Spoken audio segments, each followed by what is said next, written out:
হুজুর বেয়াদবি মাফ করবেন, আমি একটা মেয়েকে ভালোবাসতাম, পরে জানতে পারি সে অন্য একজনকে ভালোবাসে, তাই ওই কথা জানার পর আমি খুব কষ্ট পাই এবং নেশার মধ্যে জড়িয়ে পড়ি। এখন আমার করণীয় কি? এরপরে প্রশ্ন হলো, ইসলাম বিবর্তনকে সমর্থন করে না, কিন্তু আদম আলাইহিস সালামের উচ্চতা 60 হাত হওয়া সত্ত্বেও আমাদের উচ্চতা কেন 6-7 ফুটের মধ্যে? যশোরের সুনামধন্য একটি কলেজে ছাত্রদের দায়ী রাখতে বাধা প্রদান করা হয়, এক্ষেত্রে ছাত্রদের করণীয় কি? ছাত্রদের করণীয় হলো ঐক্যবদ্ধভাবে আন্দোলন করা এবং অধিকার আদায় করা। দাড়ি রাখা এটা আমাদের সাংবিধানিক অধিকার। বাংলাদেশের সংবিধান প্রত্যেক ধর্মের মানুষকে যার যার ধর্ম পালন করার অধিকার দিয়েছে না দেয় নাই? সেই ধর্ম পালন করতে বাধা দেওয়ার এখতিয়ার কোনো অথরিটির কখনো থাকতে পারে না। কোনো ব্যক্তি দীর্ঘদিন স্ত্রীর সাথে রাগারাগির কারণে স্ত্রীর কাছে যদি না থাকায় নিষিদ্ধ পল্লীতে যে তার যৌন চাহিদা মেটায়, তারপর সে জানতে পারলো যে সে কঠিন ধরনের গুনাহের কাজ করছে, আল্লাহ কি তার তওবা কবুল করবেন? 5 জন কর্মচারী, 3 জন মুসলমান, 2 জন হিন্দু রমজান মাসে একসাথে ইফতার করতে পারবে কিনা? স্বামীর পকেট থেকে না বলে টাকা নেওয়া যায় আছে কিনা? স্বামীদের স্ত্রীদের সাথে কেমন ব্যবহার করা উচিত? এই প্রশ্ন দেখে আমি বুঝছি এটা কোনো মহিলার প্রশ্ন। আমরা নারী নির্যাতনের কথা শুনি, ঘরে ঘরে তলে তলে হাজারো পুরুষ নির্যাতন চলছে। এই আওয়াজ আমার এই কথার সপক্ষে অনেক বড় সাক্ষী যে আসামি এখানে হাজির। আসামি তো না, আপনার ভিকটিম সব এখানে হাজির। ভিকটিমদের ঠিকঠাক আওয়াজ দেখে বোঝা যাচ্ছে যে বেচারা কি পরিমাণ দুর্গতিতে আছে। অনেক মহিলারা আছে নামাজ পড়তে পড়তে কপালে দাগ ফেলে দিচ্ছে, বোরকা তো পরে পরে হাত মোজা পা মোজাও মেনটেন করে, মাশাআল্লাহ। অনেক মহিলা আছেন যে তার নেক আমলের কোনো কমতি নেই, কিন্তু স্বামীটাকে মানুষও মনে করে না। আমি প্রায় বলি এটা আমাদের মা বোনদের জন্য তিতা করল্লার মতো আমল। তিতা করল্লার জুস পান করা যেরকম কষ্টের, মহিলাদের জন্য এইসব আমল কষ্টের। মহিলাদেরকে সুবহানাল্লাহ আলহামদুলিল্লাহ বলতে বললে ওনারা অনেক খুশি, কোরআন তেলাওয়াত করতে বলেন অনেক খুশি, কানের দুলগুলো খুলে আল্লাহর রাস্তায় দান করতে বলেন তাও রাজি, মাগার স্বামীকে শ্রদ্ধা করতে অনেকেই রাজি থাকে। তার একটু বেশি সময় ধরে উত্তর দেওয়া যাবে, কিন্তু পরীক্ষার্থীদের ডিস্টার্ব হলে আমি প্রশ্ন কথা খুব বেশি বলতে পারবো না। মাইকটা কি বন্ধ হয়েছে মাইকেলা ভাই, বা কমানো গেছে ভাই? বাইরের ভলিউম কমানো গেছে? বাইরে মাইক দেন নাই? মাশাআল্লাহ, খুব ভালো, খুব ভালো। একটা আদর্শ মাহফিল এটা। এই যা সাউন্ডের দিক থেকে একটা আদর্শ মাহফিল যে বাইরের মাইক দেওয়া হয় নাই, আলহামদুলিল্লাহ। এই জন্য কর্তৃপক্ষকে আমি স্যালুট জানাই যে তারা মাহফিল প্যান্ডেলের মধ্যে সীমাবদ্ধ করে রেখেছেন। দেখুন, মাইক দূর দূরান্ত পর্যন্ত দিয়ে জোর করে ওয়াজ শোনার নাম ইসলাম না। আমাকে সাবেক সংসদ সদস্য বলেছেন, ভাই উনি এমনি 5 ওয়াক্ত নামাজি মানুষ, হালাল হারাম মানার চেষ্টা করেন। আমাকে বললেন যে ভাই, আমার এলাকায় যত গ্রুপ আছে হুজুরদের, সব গ্রুপ মাহফিল করে এবং সব গ্রুপ একটা করে মাইক আমার বাড়ির কাছে এনে লাগা, যে বেটা এমপি ওয়াজ শুনবা না মানে তোমার 14 গোষ্ঠীর শোনাবো। বলে যে আমি বুড়া মানুষ, অনেক আগে সংসদ সদস্য ছিলাম, এখন তারা আমাকে মানুষ করার জন্য আমার বাড়ির পাশে এনে সব হুজুর, আজকে অমুক হুজুরদের ওয়াজ, কালকে আরেক গ্রুপের ওয়াজ, পরশু আরেক গ্রুপের ওয়াজ যে গ্রুপেরই হোক মাইক আমার বাড়ি নিচ্ছি। বলে যে একটু ফোনে কথা বলতে পারি না, বুড়া মানুষ, একটু ঘুমাইতে পারি না। ভাইরা আমার, দিনের নামে মানুষকে বিরক্ত করা এটা দিনের উপকার করা না, দিনের ক্ষতি করা। ওয়াজ মাহফিলের মাইক এটাকে নিয়ন্ত্রণ করুন। বাইরে যদি মাইক দিতে হয় ভলিউম কমায় দেন। হ্যাঁ, গ্রামাঞ্চলে যখন ওয়াজ মাহফিল হয় তখন পুরো গ্রামের মানুষ শোনার জন্য প্রস্তুত থাকে, দূর দূরান্ত থেকে মানুষ আসে, সবাই এটার জন্য প্রস্তুত থাকে, সেটা ভিন্ন জিনিস। কিন্তু শহরে এই জিনিসটা অনেক কঠিন হয়, সেটা আমরা লক্ষ্য রাখবো। মাশাআল্লাহ, চলুন আমরা প্রশ্নোত্তরে চলে যাই। প্রথম প্রশ্ন, বিসমিল্লাহ। আমাদের ছেলে ও মেয়েরা নিয়মিত 5 ওয়াক্ত নামাজ সময় মতো পড়ে না, কাজা পড়ে, রেগুলার কাজা হয় কি না? এটা কোনো মা প্রশ্ন করেছেন সম্ভবত। ছেলে মেয়েরা বাসায় নিয়মিত নামাজ পড়ে না, প্রতিদিন কাজা করে নামাজ পড়ে। প্রতিদিন কাজা করলে কাজা হবে কিনা? আমাদের অনেকেই আছেন এই কাজটা করেন, যে প্রতিদিন ফজর নামাজ 7টা-8টার দিকে উঠে পড়েন। এরকম মানুষ আছে না নাই? আল্লাহ সুবহানাহু ওয়া তাআলা বলেছেন, ইন্নাস সালাতা কানাত আলাল মুমিনিনা কিতাবাম মাওকুতা, নিশ্চয়ই নামাজ ইমানদারদের জন্য নির্দিষ্ট সময়ে পড়াটা অপরিহার্য এবং ফরজ করে দেওয়া হয়েছে। সময়ের বাইরে হঠাৎ একদিন চলে যেতে পারে, আপনার ঘুম ভাঙে নাই, অ্যালার্ম দিয়েছেন কিন্তু টের পান নাই, হঠাৎ কোনো কালে কদাচিৎ হতে পারে, সেটা গ্রহণযোগ্য। নবী সাল্লাল্লাহু আলাইহি সাল্লামের জীবনে একবার হয়েছে, তো আপনার জীবনে একবারের জায়গায় দুইবার চারবার হতে পারে, বছরে একবার দুইবার হতে পারে। কিন্তু প্রতিদিন যদি ঠান্ডা মাথায় এরকম হয়, বিশেষ করে শোয়ার সময় যদি আপনি নিয়ত করে অ্যালার্মটাই দেন সকাল 7টায় উঠবেন, সেক্ষেত্রে আপনার ঈমান নিয়ে সন্দেহ করার যথেষ্ট সুযোগ আছে। বিষয়টা অনেক সহজ না। একটা হলো আমি অ্যালার্ম দিলাম, উঠতে পারলাম না, চেষ্টা করলাম, অলসতার কারণে উঠতে পারলাম না, উঠার পর অপরাধ বোধ জাগলো, সেটা এক জিনিস। আর একটা হলো আপনি শোয়ার সময় নিয়ত করছেন 9টা বাজে উঠে নামাজ পড়বো, 7টা 8টা বাজে উঠে নামাজ পড়বো, তাহলে এটা শুধু কবিরা গুনাহ না, ওয়াক্ত মতে নামাজ পড়া যে ফরজ, ঠান্ডা মাথায় আপনি সেই ফরজটা তরক করলেন। আপনি ঘুমের তালে নষ্ট করেছেন এমন না, আপনি ঠান্ডা মাথায় নষ্ট করেছেন, খুব জঘন্য অপরাধ। কোনো বাসায় ছেলে মেয়েরা যদি বেনামাজি হয় বা কারোর যদি নামাজে উঠতে দেরি হয়, বিশেষ করে ফজরে, তাহলে ধরে নিতে হবে যে ওই বাসায় মানুষদের রাত দেরি করে শোয়ার বদভ্যাস আছে। নবী করিম সাল্লাল্লাহু আলাইহি সাল্লাম সম্পর্কে হাদিসে আসছে, কারণ নবী সাল্লাল্লাহু আলাইহি সাল্লাম ইয়াকরাহুন নাওম ক্বাবলা আল-ইশা ওয়াল হাদিসা বাদা, তিনি এশার আগে ঘুমানো অপছন্দ করতেন আর এশার পরে কথাবার্তা বলা অপছন্দ করতেন। আর আমাদের ওয়াজ মাহফিল হোক, যত কাজ হোক, সব জমে এশার পরে। এটা ইসলাম না। কে শুনে কার কথা? কাউকে শোনানো যায় না। ময়মনসিংহে এক জায়গায় মাহফিলে গেছি, আমার শর্তই থাকে ফরমে যে আমি গভীর রাত পর্যন্ত কথা বলবো না, আমাকে আগে আগে দিতে হবে। বলে হ্যাঁ হুজুর, আপনাকে আগে আগে দিই, আমি 10টার ভিতরে আমার আলোচনা শেষ করবেন। বলে হ্যাঁ ঠিক আছে। এবার যাওয়ার পরে খাওয়া দাওয়া দিয়া আমারে বালিশ কাঁথা দেখাই দিয়ে বলছে হুজুর এবার আপনি রেস্ট করেন। তখন 10টা অলরেডি পার হয়ে গেছে। বললাম আমার না 10টায় ওয়াজ শেষ করার কথা। বলে যে না, আপনি তো শেষ বক্তা, এখনো দেরি আছে, আপনি ঘুমান, আমরা দেখা দিব 11টা 12টার দিকে। এ হলো আমাদের ওয়াজ মাহফিলের অবস্থা। ভাইরা আমার, পৃথিবীতে যে সমস্ত দেশের যে সমস্ত মানুষ উন্নত হয়েছে, সেটা আমেরিকানদের কথা বলেন, সেটা চাইনিজদের কথা বলেন, জাপানিজদের কথা বলেন, কোরিয়ানদের কথা বলেন, আমার নিজের যে সমস্ত দেশে যাওয়ার সুযোগ হয়েছে, আমার দেখার সুযোগ হয়েছে, আমি নিজের চোখে দেখেছি অনেক দেশে, যে তারা মাগরিবের পর, তাদের তো নামাজ কালাম নাই, সন্ধ্যার পর পর তারা খেয়ে ঘুমায় পড়ে, এবং রাত 8টা 9টায় তাদের রাস্তাঘাটে গাড়ি পাওয়া যায় না। আর আমাদের শহরে রাত 8টা মানে সারা দিনের 24 ঘন্টার ভিতরে সবচেয়ে পিক টাইম রাস্তায়, তাই না? পাবলিক সবচেয়ে বেশি ব্যস্ত। আর তাদের দেশগুলোতে ভোরে মানুষ কফি শপে সিরিয়াল লেগে যায়, কাজে যাবে, তারা ঘুম থেকে উঠে যায়। আর আমাদের সকাল 9টা 10টার আগে দোকানদার দোকানই খোলে না, কারণ পাবলিক সব নাক টেনে ঘুমাচ্ছে। স্বামীর পকেট থেকে না বলে টাকা নেওয়া যায় আছে কিনা? এই প্রশ্নটা অনেক মহিলাদের, এই প্রশ্নটা অনেক গুরুত্বপূর্ণ, তার কাছে অনেক গুরুত্বপূর্ণ। আমার কাছে একবার রমজান মাসে রাতভর, সাধারণত আমরা আমাদের বাসায় রাতভর রমজানে সবাই জেগে থাকে, ইবাদতবন্দি করে, সকালে ঘুমায়, ফজর পড়ে ইশা করে তারপর ঘুম দেয়।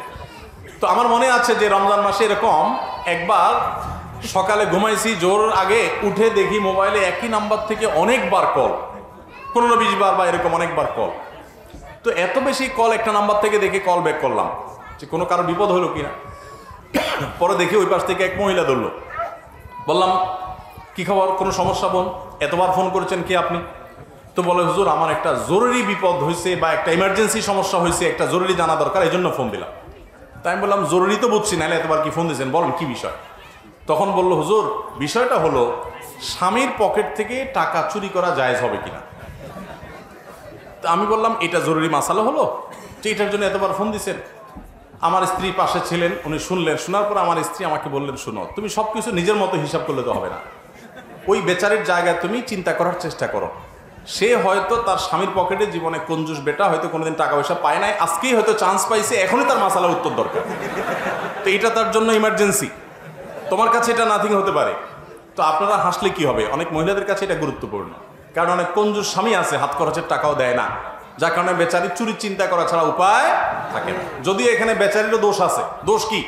দোষ হলো বিয়ের সময় তার মহৎ ধার্য হয়েছে না হয় নাই, ওই বাসর রাতে স্বামীর পাম্পট্টি চোটে মাফ করে দিস, আছে না নেই? আমার দেশে মেয়েরা এত সোজা, আর ছেলেরা এত পরিমাণ বাটপারি জানে। বাসর রাতে বলবে, ধরবে মোহর 10 লাখ 20 লাখ, এভাবে বলবে দেখো মোহর তো এখন মুরব্বীরা ধরছে 10 লাখ এত টাকা, 20 লাখ এত টাকা, এখন আমি তো এখনো উপার্জন ওইভাবে করতে পারি না, অল্প স্বল্প ইনকাম, আর এই কদিন পরে ইটালি চলে যাবো, টাকার অভাব হবে, সবই তো তোমার। আর এই বোকাশোকা সহজ সরল মেয়েরাও বলে দেয়, ঠিক আছে আরে টাকা দিয়ে কি হবে, আপনি বাদ দেন, এগুলো লাগবে না। তো তুমি মাফ করে দিছো তো? হ্যাঁ আমি মাফ করে দিছি, শেষ। এই চান্সে ফেলায়া মেয়েদেরকে বোকা বানায়া এই বাটপারি করে পুরুষগুলো সব মহারণা মাফসাফ করে না। এবার বেচারি মহিলা হুজুরের কাছে প্রশ্ন দেওয়া লাগে যে পকেট থেকে চুরি করে নিতে পারবো কিনা। আপনার চুরি করার দরকারটা কি? আপনি তখন তো নিজের হক নিতে পারতেন, ছেড়ে দিতে বলছে কি আপনাকে? অবশ্য না ছেড়ে উপায় নাই, কারণ মহিলা যদি বাসারাতে বলে যে না চান্দু টাকা দেয়া ছাড়া কথা নাই, আগে মোহর পরিশোধ করো, তখন তো বলবে বাপরে বাপ, এই মহিলার সাথে গর্ব করবো কেমনি, বাসার থুয়া ছেলে পালাবে। আমাদের সমাজে মেয়েদের অধিকার আমরা নানাভাবে বলুণ্ঠিত করি এবং নষ্ট করি, তাদের মোহর ঠিক মতো দেই না। মা বোনদের অধিকার, তাদের পাওনা দিয়ে দিবেন, টুকটাক তাদের হাত খরচে দেওয়া উচিত। তাদের মা আছে, বাবা আছে, খোঁজ খবর নিবে, যতটুকু পারেন সাধ্য অনুযায়ী তাদেরকে খোঁজ খবরের জন্য বা হাত খরচের জন্য টাকা পয়সা দিবেন। যদি কোনো স্বামী ন্যায্য পাওনা না দেয়, সংসারে খরচের টাকাও না দেয়, তাহলে সেক্ষেত্রে তার পকেট থেকে টাকা স্ত্রী নিতে পারেন। যদি তার ন্যায্য সংসারের বাজার খরচের টাকাও না দেয়, কঞ্জুস হয়, বা অনেক সময় দেখা যায় একাধিক বিয়ে হলে সে অন্য স্ত্রীর দিকে ঝোঁক থাকে, এখানে টাকাই না দেয়, তাহলে এক্ষেত্রে আপনার যতটুকু ভরণ পোষণের জন্য প্রয়োজন ততটুকু তার অজান্তেও তার পকেট থেকে আপনি নিতে পারবেন। কিন্তু আপনি চাইনিজ খাওয়ার জন্য, মার্কেটিং করার জন্য, আপনার বোনের ছেলে মেয়েকে জামা কাপড় কিনে দেওয়ার জন্য আর ফাও খরচ করার জন্য স্বামীর পকেট থেকে না বলে টাকা চুরি করলে সেটা কিন্তু জায়েজ হবে না, এটা মনে রাখতে হবে। যশোরের সুনামধন্য একটি কলেজে ছাত্রদের দায়ী রাখতে বাধা প্রদান করা হয়, এক্ষেত্রে ছাত্রদের করণীয় কি? ছাত্রদের করণীয় হলো ঐক্যবদ্ধভাবে আন্দোলন করা এবং অধিকার আদায় করা। হুজুর বেয়াদবি মাফ করবেন, আমি একটা মেয়েকে ভালোবাসতাম, পরে জানতে পারি সে অন্য একজনকে ভালোবাসে, তাই ওই কথা জানার পর আমি খুব কষ্ট পাই এবং নেশার মধ্যে জড়িয়ে পড়ি, এখন আমার করণীয় কি? এই ধরনের প্রশ্নগুলো যখন আসে, প্রথমত কিছু প্রশ্ন আমরা এড়ানোর চেষ্টা করি, কিছু প্রশ্ন তো আসলে এড়ানো যায় না, চলে আসে, ঢুকে যায়, শেষ মুহূর্তে দিয়ে দেন অনেক সময়। এই প্রশ্নগুলোতে আমাদের হাসির উদ্রেক হতে পারে, কারণ একজন মুসলিম যুবক তার জানা থাকার কথা যে বিবাহ বহির্ভূত সম্পর্ক করা এটা হারাম। বীর পুরুষ বিয়ে করে, কাপুরুষ প্রেম করে। যে পুরুষের সাহস আছে, সৎ সাহস আছে, দুই নম্বরই করার ধান্দা নাই, মতলব খারাপ না, ইরিশ বিরিশ করে নিজের ধান্দা হাসিল করা মাকসাদ না, প্রতারণা করা মাকসাদ না, টাইম পাস করা উদ্দেশ্য না, সে তো বিবাহের প্রস্তাব নিয়ে যাবে বাঘের বাচ্চার মতো। সে অলিতে গলিতে, রাস্তা ঘাটে, ঝোপে ঝাড়ে, চুপিয়ে চাপিয়ে, লুকিয়ে, চুরি করে, সে তো তথাকথিত প্রেম করার কথা না। এটা তো কাপুরুষে করে, এটা তো চোরে করে, এটা তো দুই নম্বর যে সে করে। সত্যিকারের ভালোবাসা হয় স্বামী স্ত্রীর মধ্যে। আর বাকি যেগুলো হয়, এগুলো আমি বলি প্রায় সময় বেশিরভাগই ফুচকা চটপটি খাওয়ার ধান্দা, চাইনিজ খাওয়ার ধান্দা, আর ছেলেদের হলো আকাম কুকাম করার ধান্দা। এই ধান্দায় পড়ে কত মেয়ের জীবন শেষ হয়েছে, কত ছেলে, কত মেয়ে আত্মহত্যার পথে পা বেরিয়েছে, কত মানুষ দুঃখের সাগরে ডুবেছে, সেটা একমাত্র আল্লাহ তাআলা ভালো জানেন। যে ভাই প্রশ্ন লিখেছেন, হয়তো এই বিষয়টা হারাম হওয়ার ব্যাপারে তার চেতনা এতটা পরিষ্কার না, এই জন্য সে প্রথমে বেয়াদবি মাপ চাওয়ার কথা বলেছে। আপনারা হয়তো হাসাহাসি করেছেন। আমার কাছে এই প্রশ্নগুলো সবসময় হাসাহাসির কারণ নয়, অনেকের সিরিয়াস প্রশ্ন। যে ভাই প্রশ্ন করেছেন তাকে বলতে চাই বিনয়ের সাথে, ভাই আমার, প্রথম কথা হলো বিবাহ বহির্ভূত সম্পর্ক করার মধ্যে কোনো কল্যাণ নিহিত নাই। সাময়িক সুখ অনুভব হতে পারে, কিন্তু চূড়ান্ত সুখ আল্লাহ তাআলা হারামের মধ্যে রাখেন নাই। এজন্য আমি প্রায় সময় বলি, দেখুন ইসলাম কেন বৈবাহিক জীবনে কথা বলেছে, কেন বিবাহ বহির্ভূত সম্পর্ককে হারাম করেছে। যেখানে বিবাহ বহির্ভূত সম্পর্ক থাকে, বিবাহ ছাড়া সম্পর্ক, হারাম রিলেশন থাকে, এখানে কিন্তু সামাজিক কমিটমেন্ট থাকে না, পারিবারিক কোনো কমিটমেন্ট, বন্ধন, বোঝাপড়া, লেখাপড়া, কাবিন কোনো কিছু থাকে না। যার কারণে স্বেচ্ছাচারী হওয়ার, জুলুম করার, নির্যাতিত হওয়ার সুযোগ সম্ভাবনা থেকে যায়। কিন্তু যখন বিয়ে হয় তখন সাক্ষী থাকে, কাজী থাকে, উভয় পক্ষের মুরব্বীরা উপস্থিত থাকেন, পারিবারিক বন্ধন থাকে, সামাজিক কমিটমেন্ট থাকে। এখানে সচরাচর একে অন্যের প্রতি চাইলে জুলুম করতে পারে না, জুলুম হয় কিন্তু পরিমাণ খুবই কম। আর তথাকথিত বিবাহ বহির্ভূত তথাকথিত প্রেমের নামে যে অবৈধ সম্পর্ক হয়, এগুলোর বেশিরভাগই দেখবেন শুধুই টাইম পাস। এক একজন কয়েকজন চেঞ্জ করছে, পরিবর্তন করছে। চায়না মাল যতটা লাস্টিং হয়, এদের সম্পর্ক ততটা লাস্টিং হয় না। অতএব এই 2 নম্বরে ছেড়ে দিবেন, ঠিক ঠিক বাদ দিয়া সলিড হয়ে যান। ঠিক ঠিক দরকার নাই, ভেতরে সলিড হয়ে যান, চরিত্রকে ভালো রাখেন। আমি সবসময় বলি, দেখুন আপনার ভেতরকার ভালোবাসা হলো সফট ড্রিঙ্কসের জাহাজের মতো।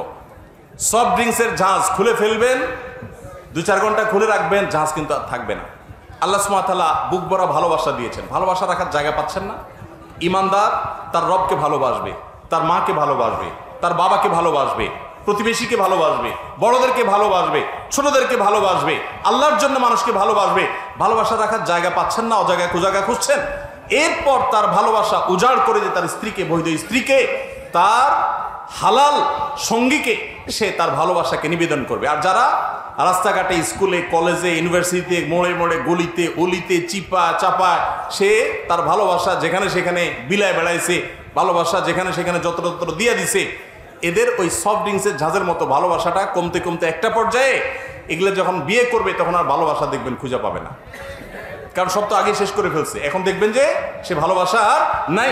এদের বেশিরভাগ তাদের জীবনে কোনো শান্তি নাই। এই যে আপনারা যারা অবৈধ সম্পর্ক করাকে আপনাদের জন্য বেছে নিয়েছেন, হারাম রাস্তাকে, আপনাদেরকে বলছি, আপনাদের গুরু এবং উস্তাদ কারা? আপনাদেরকে 2 নম্বরই কাজ কারা শিখায়?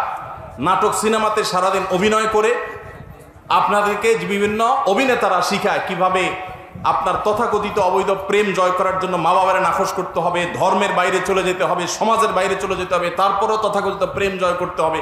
এগুলো সারাদিন ট্রেনিং দেয় যে অভিনেতা অভিনেত্রীরা, এদের বিয়ে কচু পাতার পানির চাইতেও কম লাস্টিং হয়। এত ভালোবাসাবাসি শিখায় আপনার, তার নিজের জীবনেই ভালোবাসা নাই, কপাল পোড়া। এই জন্য ভাইরা আমার, হারাম রিলেশন ছেড়ে দিতে হবে। যে ভাই প্রশ্ন করেছেন তাকে বলতে চাই, আপনি যার প্রতি হারাম সম্পর্ক করেছেন সে যদি আরেকজনের হাত ধরে চলে যায়, আপনার 2 কারণে শুকর আদায় করা উচিত। 1 নম্বর হলো, আপনি বলেছেন যে আপনি সেজন্য ডিপ্রেসড হয়ে আপনি মাদকের পথে চলে গেছেন, আল্লাহ আপনাকে হেদায়েত দান করুক।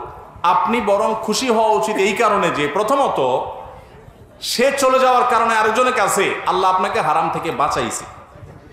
এবার একটা বিয়ের ধান্দা করেন, বিয়ের চেষ্টা করেন। আর দ্বিতীয় যে জন্য শুকর আদায় করা উচিত সেটা হলো, আপনি যারে ভালোবাসা দিয়েছেন, মহব্বত করছেন, বিয়ে করবেন, নানান ওয়াদা করেছেন, বহুত ফুচকা চটপটি চাইনিজ খাওয়াইছেন, ইনভেস্ট করছেন, এগুলো সব যে অজাগায় করছেন সেটা এখন বুঝলেন আপনি। যখন আপনার কাছে এটা পরিষ্কার হয়ে গেছে, এখন তো আল্লাহ শুকর আদায় করে সেজদা পড়া উচিত যে আল্লাহ যাক, অজাগা থেকে আমি বাঁচলাম। অনেক ছেলে ফেলে বলে যে যার সাথে বিয়ের কথা হয়েছে সে আরেকজনের কাছে বিয়ে বসে গেছে, এখন আমার তো আত্মহত্যা করতে ইচ্ছা করে। আমি বললাম কপাল পোড়া, সে যদি আরেকজনের কাছে বিয়ে বসে, তোমার 2টা বিয়ে একসাথে করা উচিত। কারণ যে তোমার ছাড়া, তুমি তারে বিয়ে করবা, সব পরিকল্পনা করছো, কথা ঠিকঠাক হয়েছে, এখন সে যদি অন্য কোথাও চলে যায় তাহলে বোঝা গেছে তুমি অজাগায় যাচ্ছিলা, আল্লাহ বাঁচাইছে। সে যদি একটা বিয়ে করতে পারে, তোমার 2টা করে তার দেখানো উচিত। অযথা পোলাপান ডিপ্রেশনে পড়ে অজাগায় চলে যায় এবং খারাপ পথে চলে যায়। মাদকের পথ থেকে ফিরে আসুন। মাদক দুনিয়াকেও ধ্বংস করে, আখিরাতকেও ধ্বংস করে।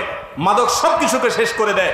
এই যে কোভিড-19 এসেছে, এই যে করোনা এসেছে, গোটা পৃথিবীতে যেখানেই মেসাকার হয়েছে করোনায়, যেখানে মানুষের লাশের স্তূপ পড়েছে, খবর নিয়ে দেখেন সেসব দেশে মাদকের ব্যবহার ডাল ভাত ছিল। পানির মতো মাদক যারা ব্যবহার করেছে তাদের সর্বনাশ বেশি হয়েছে, তাদের ইমিউন দুর্বল হয়েছে, তাদের লাং দুর্বল ছিল, তাদের এফেক্টেড বেশি হয়েছে, মারা গেছে বেশি।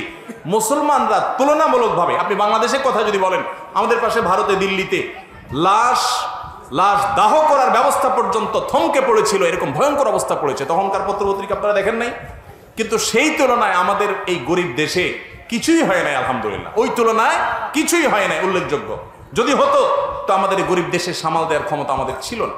আল্লাহ আমাদের প্রতি রক্ষা করেছেন। এর অন্যতম একটা কারণ হলো যে ধর্মীয় কারণে আমরা মাদক থেকে বেঁচে থাকি। বিধায় মাদক থেকে আল্লাহর জন্য বেঁচে আসবেন এবং হারাম পথ ছেড়ে দিবেন এবং দ্রুততার সাথে বিয়ে করবেন, তাহলে ইনশাআল্লাহ আগের সমস্ত কষ্ট ভুলাটা সহজ হবে। নবী সাল্লাল্লাহু আলাইহি সাল্লাম যে নির্দেশ করে গেছেন, অমুসলিমরা সেটা ধরে আছে, জেনে হোক না জেনে হোক, বুঝে হোক না বুঝে হোক, অথচ আমরা মুসলমানরা আজ সেটা আমাদের মধ্যে ধারণ করতে পারি না। এই জন্য আমি বলি, যুবকরা অনেকে পড়ালেখা করতে করতে আপনার রাত 12টা-1টা পর্যন্ত ঘুমান না। হেফজুখানার ছাত্ররা গোটা দেশে, হেফজের ছাত্ররা সবাই 100% হেফজখানার ছাত্ররা রাত 10টার ভিতরে ঘুমায় যায়। 10টার পরে কোনো হেফজুখানায় বাংলাদেশে পড়ালেখা হয় না, আবার ভোর রাত্রে তারা উঠে যায়। এরকম অল্প সময় কিভাবে এই 30 পারা কোরআন তাদের বক্ষে ধারণ করে ফেলতে পারে, কিভাবে তাদের স্মৃতিতে নিয়ে আসে, মেমোরিতে নিয়ে আসে, কিভাবে, এবং সারা জীবন ধরে রাখে। 30 পারা কোরআন ধরে রাখা তো দূরের কথা, 2-3 পৃষ্ঠা মুখস্থ করলেও তো আপনার 10 বছর মনে থাকবে না। সেখানে 30 পারা কোরআন তাদের মনে থাকে বাচ্চাদের। মিরাকলটার যে মূল সূত্র, সেটা যদি 2-4-5টা সূত্র থাকে, তার 1 নম্বর সূত্র হলো এই যে হিফজখানার ছাত্ররা রাতে তাড়াতাড়ি শুয়ে পড়ে। অনেক ছাত্র আছে যারা এই 12টা 1টা 2টা পর্যন্ত ঘুমাবে আর সকাল 9টার দিকে উঠবে, 8টার দিকে উঠবে। তো আপনি রাতে তাড়াতাড়ি ঘুমায় ভোর রাতে বেশি করে পড়ালেখা করেন, এটা অনেক বেশি আপনার ঘুম থেকে ওঠার পর মাইন্ড ফ্রেশ থাকবে, তখন আপনার মুখস্থ ভালো হবে, পড়া বুঝে আসবে এবং ধারণ ক্ষমতা বাড়বে। রাতে দেরি করে শুইলে সাধারণত ফজর নামাজ পড়াটা কঠিন হয়ে যায়। যে বাসায় এই বদভ্যাস আছে সে বাসায় ফজর টাইম মতো হয় না, এজন্য সংগ্রাম চালাতে হবে, রাতে তাড়াতাড়ি ঘুমাবো ইনশাআল্লাহ। আমার বাসায় আমরা পুরো ফ্যামিলির সদস্য, আমরা এশা পড়ার আগে পুরো বাসার সবার মশারি টানানো শেষ, খাওয়ার দাওয়ার শেষ, এশা পড়ে এসে আমরা মশারিতে ঢুকে যাই। এটা আমাদের রুটিন আলহামদুলিল্লাহ। একান্ত বিশেষ কোনো ঝামেলা কোনোদিন না থাকলে এটা আমাদের নিয়মিত রুটিন। এর মাধ্যমে কি হয়, ফজরের পরে আর ঘুমাতে হয় না। ফজর নামাজ তো দূরের কথা, তাহাজ্জুদের সময় আপনার ঘুম ভেঙে যাবে, আপনি রাতে তাড়াতাড়ি ঘুমাতে পারেন। আর যদি ভূতের মতো শুধু মোবাইল টিপতে থাকেন 10টা 11টা 12টা আপনার মোবাইল আর না ছাড়েন হাত থেকে, তো ফজর আপনার দ্বারা পড়া কঠিন হবে, এটাই স্বাভাবিক। এজন্য একটা সুন্নত ছেড়ে দিলে বহু সুন্নত বরং অনেক ফরজ পর্যন্ত ছুটে যায়। এই জন্য রাতে তাড়াতাড়ি শোয়ার অভ্যাস করবো তো ইনশাআল্লাহ। ভাইরা আমার, স্বাস্থ্যের জন্য রাতের প্রথম দিককার ঘুম অনেক বেশি গুরুত্বপূর্ণ। ডাক্তার এখন বলে 10টা থেকে 2টা এই সময়ের ঘুম আমাদের বডিতে ইমিউনকে স্ট্রং করে, রোগ প্রতিরোধ ক্ষমতাকে বৃদ্ধি করে, কিন্তু আমরা করি না। তো বাচ্চাদের বাসায় যারা নামাজ কালাম পড়ে না, রাতে তাড়াতাড়ি শোয়ার কালচার গড়ে তোলেন, ইনশাআল্লাহ অটোমেটিক তারা নামাজ পড়তে পারবে। স্বামীদের স্ত্রীদের সাথে কেমন ব্যবহার করা উচিত? এই প্রশ্ন দেখে আমি বুঝছি এটা কোনো মহিলার প্রশ্ন, কারণ উনি হয়তো ওনার স্বামীকে ধরে আনছেন এখানে। সো স্বামী যদি তার স্ত্রীর হক জানতে পারে তাহলে ওনার লাভ, উনি সে ওয়াজ শুনাতে চাচ্ছেন হয়তোবা, আরো প্রশ্ন দেখে বোঝা যাচ্ছে। যাই হোক, দেখুন, স্বামী হোক আর স্ত্রী হোক, সবচেয়েতে মানুষের উত্তম আচরণের হকদার হলো ঘরের লোকজন, মা বাপ, ভাই বোন এবং স্বামী স্ত্রী পরস্পর। এরা হলো আমাদের সবচেয়ে উত্তম আচরণ পাওয়ার হকদার। কিন্তু আমরা কি করি? আমাদের সবচেয়ে ছেঁচড়া আচরণ, সবচেয়ে নোংরা আচরণটা আমরা রিজার্ভ রাখি বউয়ের জন্য, মায়ের জন্য, ছেলে মেয়ের জন্য, ভাই বোনের জন্য, স্বামীর জন্য, ঘরের লোকজন। আর সবচেয়ে মিষ্টি মিষ্টি কথাগুলো বরাদ্দ রাখি আমাদের বাইরের লোকদের জন্য। ঠিক না? ঠিক বলেন। অনেক দোকানদার আছে দেখবেন কাস্টমারের সাথে এত মিষ্টি মিষ্টি কথা বলেন, মনে হয় যে কথা তো না যেন চিনির গোল্লা। এত মিষ্টি মিষ্টি কথা বলেন, ভাই আসেন, বসেন, কি খাবেন, চা খাবেন না ঠান্ডা খাবেন, কি খাবেন, এই ভাইরে চেয়ার দাও, মানে ভাই ভাই বলতে বলতে মুখ দিয়ে ফেনা ছুটে যাচ্ছে। আর মহিলা আসলে তো কথাই নেই, আপা বসেন, চেয়ার দেন, এই করেন, সে করেন। আমি যশোর যখন 10টা মাদ্রাসায় পড়ি, তখন কালেক্টরেট মার্কেটে আব্বার এক বন্ধু, ওনার একটা কাপড়ের দোকানে বন্ধের দিনগুলোতে আমি একটু বসে ওনার হেল্প করতাম, সহযোগিতা করতাম। তখন দেখে আমার এটা আরো ভালো করে রপ্ত হয়েছে। দোকানদাররা পুরুষ তো পুরুষ, মহিলা আসে, তাদের সাথে কত রকমের মধুর মতো কথা বলতে পারে। আর একই সময় যদি তার বউ বাসা থেকে ফোন দেয়, ফোনটা ধরেই প্রথমে বিসমিল্লাতি একটা ঝাড়ি দিয়ে বলবে, তোমার কি ঘরে কোনো কাজ কাম নাই? একটু পরপর শুধু হুদাই ফোন দাও, মিস কল দাও, মেসেজ পাঠাও, কোনো কাজ কাম নাই, তোমার জ্বালা তো দোকানদারই করতে পারবো না। ঠিক একই আচরণ মহিলাদেরও। বাসা থেকে, দোকান থেকে যদি স্বামী ফোন দেয় বা বাইরে থেকে স্বামী ফোন দেয়, কি তোমার কাজ কাম নাই? হুদাই ফোন দাও সারাদিন, বুড়া বয়সে তোমার বিমরতি ধরছে, নানান কথা। আবার যদি অপরিচিত আননোন করে নাম্বার থেকে কেউ ফোন দেয়, তাহলে আসসালামু আলাইকুম ভাই, কেমন আছেন, ভাই কে বলছেন, তখন কথার ভিতরে মধুর কোনো শেষ। তো আমাদের পুরো সমাজে বেশিরভাগ মানুষ আমরা আমাদের সবচেয়ে ছেঁচড়া আচরণটা রিজার্ভ করে রাখি ফ্যামিলির সদস্যদের জন্য, আর সবচেয়ে মিষ্টি আচরণটা বরাদ্দ রাখি বাইরের লোকদের জন্য। এর চাইতে কপাল পোড়া, এর চাইতে দুর্ভাগা, এর চাইতে খারাপ মানুষের কে হতে পারে যে তার পরিবারের লোকরা তার ভালো আচরণ পায় না, ভালো আচরণ বাইরের লোকদেরকে দেয়। অবশ্য বাইরের লোকদেরকে ভালো আচরণ দেয় বললে ভুল হবে, ওইটা তার ইনভেস্ট, ওইটা তার বিজনেস। আল্লাহ তাআলা আমাদেরকে মানুষ হওয়ার তৌফিক দান করুন। স্বামী হোক আর স্ত্রী হোক, পরস্পরের সদাচরণ করতে হবে। আমরা মহিলাদের প্রতি সদাচরণের কথা অনেক বেশি আসে, প্রশ্ন বেশি আসে, এর জন্য বেশি বলা হয়। কিন্তু বাস্তবতা হলো বাংলাদেশে বহু ঘরে ঘরে আমরা নারী নির্যাতনের কথা শুনি, ঘরে ঘরে তলে তলে হাজারো পুরুষ নির্যাতন চলছে। এই আওয়াজ আমার এই কথার সপক্ষে অনেক বড় সাক্ষী যে আসামি এখানে হাজির। আসামি তো না, আপনার ভিকটিম সব এখানে হাজির। ভিকটিমদের ঠিকঠাক আওয়াজ দেখে বোঝা যাচ্ছে যে বেচারা কি পরিমাণ দুর্গতিতে আছে। অনেক মহিলারা আছে নামাজ পড়তে পড়তে কপালে দাগ ফেলে দিচ্ছে, বোরকা তো পরে পরে হাত মোজা পা মোজাও মেনটেন করে, মাশাআল্লাহ। অনেক মহিলা আছেন যে তার নেক আমলের কোনো কমতি নাই, কিন্তু স্বামীটাকে মানুষও মনে করে না। সকাল বিকাল ঝাড়ির উপর রাখে, সকাল বিকাল দৌড়ের উপর রাখে, আর চুন থেকে নুন খসলেই নারী নির্যাতন মামলার ইঙ্গিত দেয়। বাংলাদেশে 2 ধরনের মামলা আছে। এই মামলার নাম শুনলেই বেশিরভাগ মানুষের মাথায় চলে আসে আমাদের, বা আমরা বেশিরভাগ মানুষের ধারণা চলে আসে যে এটা পুরাটাই কোনো মানুষকে ফাঁসানোর জন্য হয়েছে। তার ভিতরে একটা হলো নাশকতার পরিকল্পনার মামলা, আরেক মামলা হলো নারী নির্যাতন মামলা। যে ফাঁসানোর জন্য এই মিথ্যা মামলাগুলো আমরা করি, যারা করি কিয়ামতের ময়দানের জন্য অপেক্ষা করি। মনে রাখবো যে স্বামী স্ত্রী উভয় উভয়ের হক আদায় করতে হবে, কেউ কারোর প্রতি জুলুম করতে পারবেন না। মহিলারা তারা অনেক সময় দেখা যায় স্বামীর প্রতি বেয়াদবি করেন, স্বামীকে পাত্তা দেন না, কোনো কথা শোনেন না। আল্লাহ এবং তার রাসূল সাল্লাল্লাহু আলাইহি সাল্লামের পর আপনার অভিভাবক আপনার স্বামী, লোকটা যদি একটু বোকাও হয়, লোকটা যদি একটু বেকুব কিসিমেরও হয়, আপনার চাইতে 1 ইঞ্চি কমও বুঝে, আল্লাহ তাকে আপনার অভিভাবক করেছেন। আপনি তার আনুগত্য, যদি সে কোনো অন্যায় নির্দেশ না করে, তাহলে তার আনুগত্য করার মধ্যেই আপনার দিনদারি নিহিত আছে। আপনার জন্য নফল আমল করার চাইতে, নফল নামাজ পড়ার চাইতে, নফল দাওয়াতের কাজ করার চাইতে নিজের স্বামীর আনুগত্য করার, স্বামীর সেবার গুরুত্ব অনেক বেশি। আমি প্রায় বলি এটা আমাদের মা বোনদের জন্য তিতা করল্লার মতো আমল। তিতা করল্লার জুস পান করা যেরকম কষ্টের, মহিলাদের জন্য এইসব আমল কষ্টের। মহিলাদেরকে সুবহানাল্লাহ আলহামদুলিল্লাহ বলতে বললে ওনারা অনেক খুশি, কোরআন তেলাওয়াত করতে বলেন অনেক খুশি, কানের দুলগুলা খুলে আল্লাহর রাস্তায় দান করতে বলেন তাও রাজি, মাগার স্বামীকে শ্রদ্ধা করতে অনেকেই রাজি না। আল্লাহ তাআলা আমাদের সবাইকে স্বামী স্ত্রী পরস্পরের হক আদায় করার তৌফিক দান করুন। সদাচরণ করা, উভয়ের প্রতি পরস্পরের কর্তব্যগুলো জেনে সেগুলো পালন করা, নিজের আচরণ দ্বারা কষ্ট না দেওয়া, এগুলো আমাদের কর্তব্যের অংশ। পেরেশানি এবং মানসিক চাপ থেকে মুক্তি পাওয়ার উপায় এবং আমল কি? পেরেশানি এবং মানসিক চাপ থেকে মুক্তি পাওয়ার জন্য সর্বপ্রথম হলো ঈমান এবং তাকওয়াকে মজবুত করা। আমরা আগেই বলেছি, যার ঈমান যত দুর্বল সে তত তাড়াতাড়ি ডিপ্রেসড হয়ে পড়ে, যার ঈমান যত শক্তিশালী ডিপ্রেশন তাকে তত কম স্পর্শ করে। যত সমস্যাই হোক, আল্লাহ তাআলা আমার সমস্যা দেখবেন, আল্লাহ তাআলা আছেন, তার উপর আমার ভরসা থাকবে, আমার এই সমস্যার একটা সমাধান হবেই হবে, আর কিছু না হোক আখিরাত আমার সামনে পড়ে আছে। ইমানদার ডিপ্রেসড হয়ে ভেঙে পড়বে, এটা তার সাজে না। এই জন্য ইমান মজবুত করলে ইনশাআল্লাহ পেরেশানি থেকে আমরা মুক্তি পাবো। আর এছাড়া পেরেশানি থেকে মুক্তি লাভের জন্য দুরুদ এবং ইস্তেগফার এবং দোয়া ইউনুস, 3টা আমল, দুরুদ, ইস্তেগফার, দোয়া ইউনুস, যে কোনো ডিপ্রেশন থেকে মুক্তির জন্য এগুলো মহৌষধের মতো কাজ করে। আপনি খুব বিপদে আছেন, পেরেশানিতে আছেন, আস্তাগফিরুল্লাহ ওয়া আতুবু ইলাইহি, আল্লাহুম্মা আনতা রাব্বি লা ইলাহা ইল্লা আনতা সাইয়্যিদুল ইস্তিগফার, দুরুদ ইব্রাহিম, ছোট দুরুদ সাল্লাল্লাহু আলাইহি সাল্লাম পড়তে থাকেন অনবরত। লা ইলাহা ইল্লা আনতা সুবহানাকা ইন্নী কুনতু মিনাজ জালিমিন, দোয়া ইউনুস পড়তে থাকেন। আল্লাহ সুবহানাহু ওয়া তাআলা বলেছেন ওয়া কাযালিকা নুনজিল মুমিনিন, ইউনুস আলাইহিস সালামকে যেভাবে এই দোয়ার মাধ্যমে আল্লাহ রক্ষা করেছেন, ঠিক একইভাবে ঈমানদারদেরকে আল্লাহ তাআলা রক্ষা করবেন দোয়া ইউনুসের মাধ্যমে ইনশাআল্লাহ। তৃতীয়ত আরেকটা স্পেশাল দোয়া আছে পেরেশানি থেকে মুক্তির জন্য, নবী সাল্লাল্লাহু আলাইহি ওয়াসাল্লাম পড়তেন। দোয়াটা হলো আল্লাহুম্মা ইন্নী আউযু বিকা মিনাল হাম্মি ওয়াল হাযান, আল্লাহুম্মা ইন্নী আউযু বিকা মিনাল হাম্মি ওয়াল হাযান ওয়া আউযু বিকা মিনাল আজজি ওয়াল কাসাল ওয়া আউযু বিকা মিন গালাবাতিদ দাইনি ওয়া কাহরির রিজাল।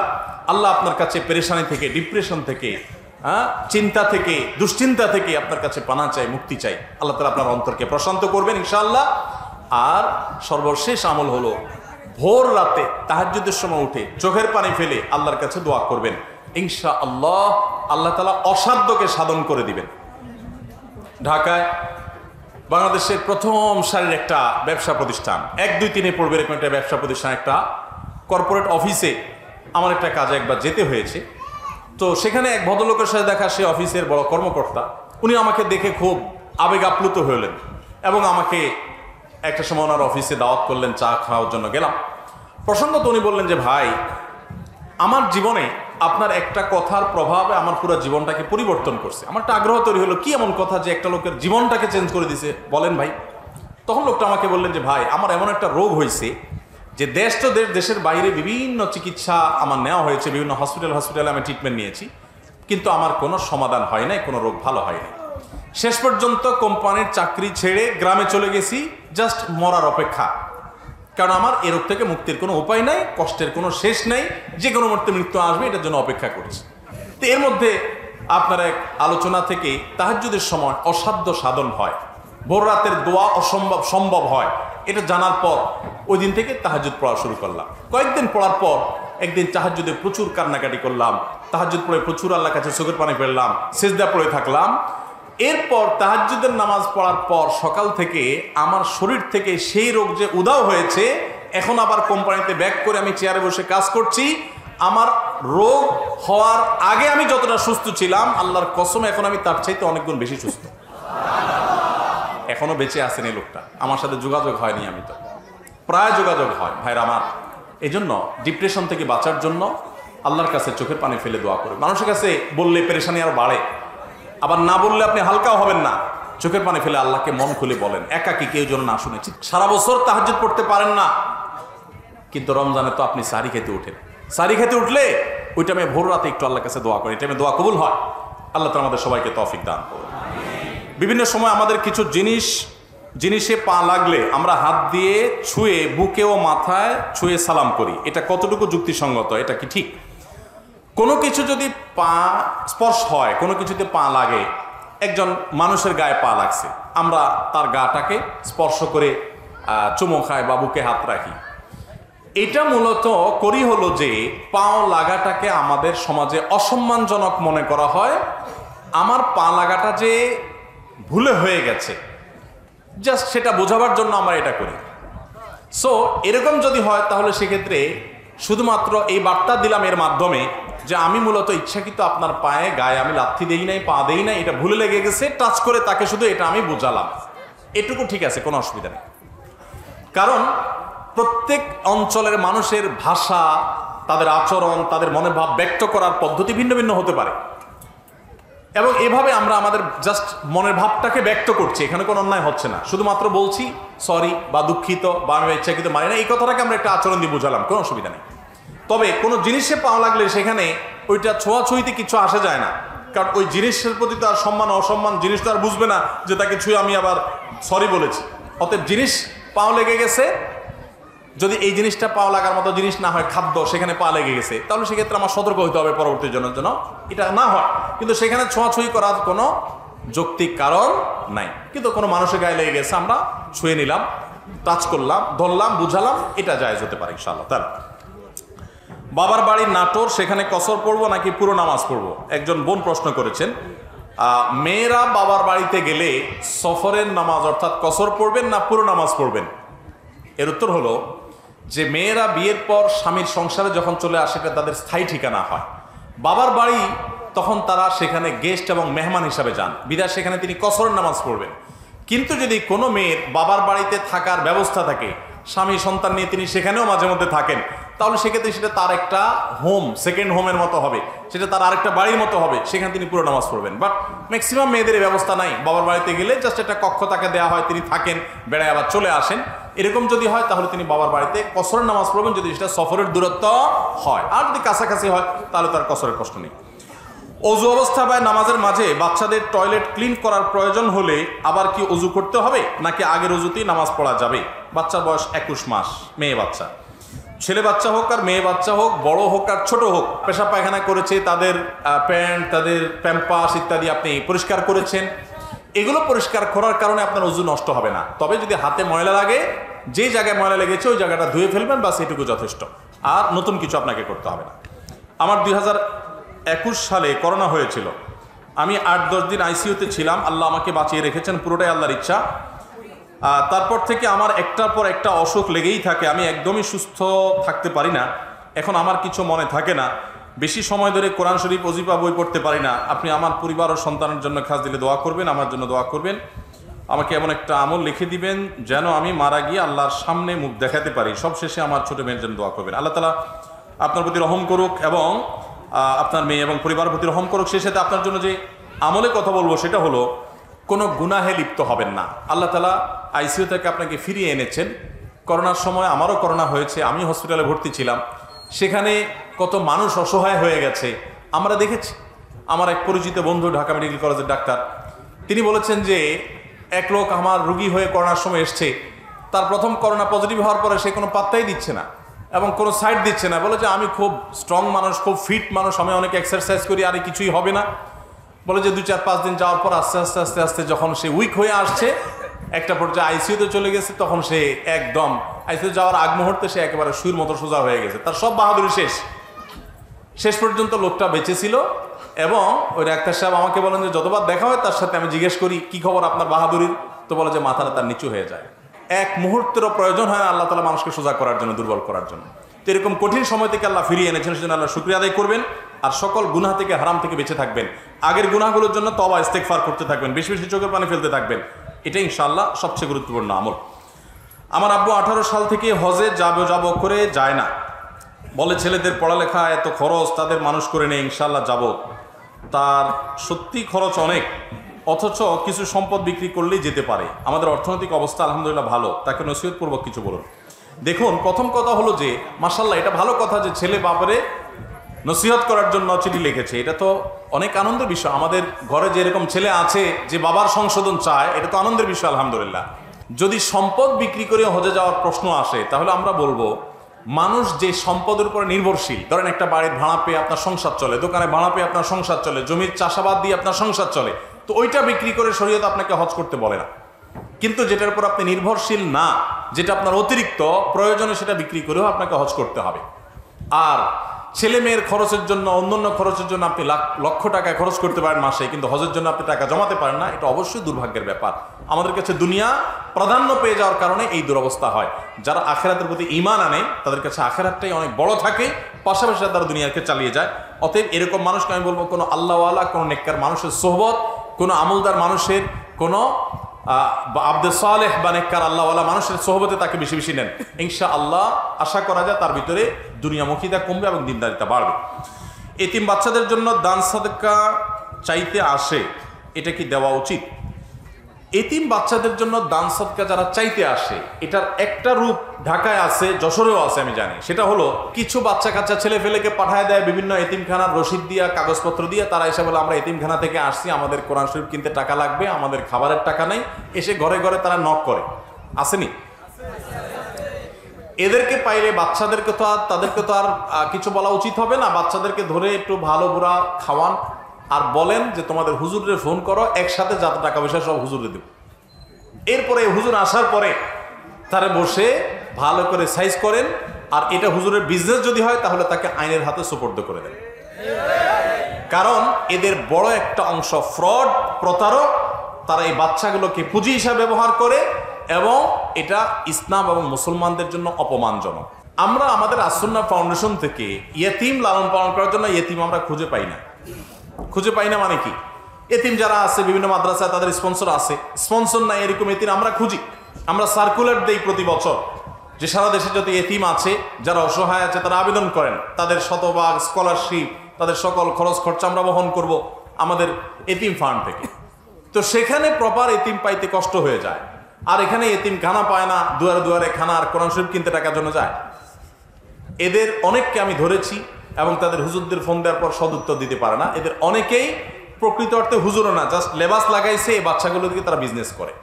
অনেকেই আমরা মনে করি না, সরলতার কারণে বিশ্বাস করি না। বিশ্বাস করার কোনো কারণ নাই। বিশেষ করে আপনি অবিশ্বাসও করার দরকার, আপনি খোঁজ খবর নেন, আপনি চেক করেন সন্দেহ হলে। তবে এটা ঠিক,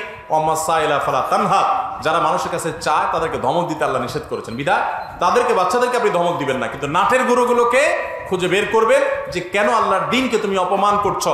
বহু মাদ্রাসা আছে, সেখানে এতিমদের ফান্ড আছে, তহবিল আছে, গোরবা ফান্ড আছে, সেখানে ভর্তি হবে। প্রয়োজনে হুজুররা যাবে তাদের কালেকশনের জন্য, বাচ্চাদেরকে কেন পাঠানো হবে? এই বিষয়ে আমাদের প্রত্যেকেরই সতর্ক হওয়া দরকার এবং দায়িত্বশীল ভূমিকা রাখা দরকার।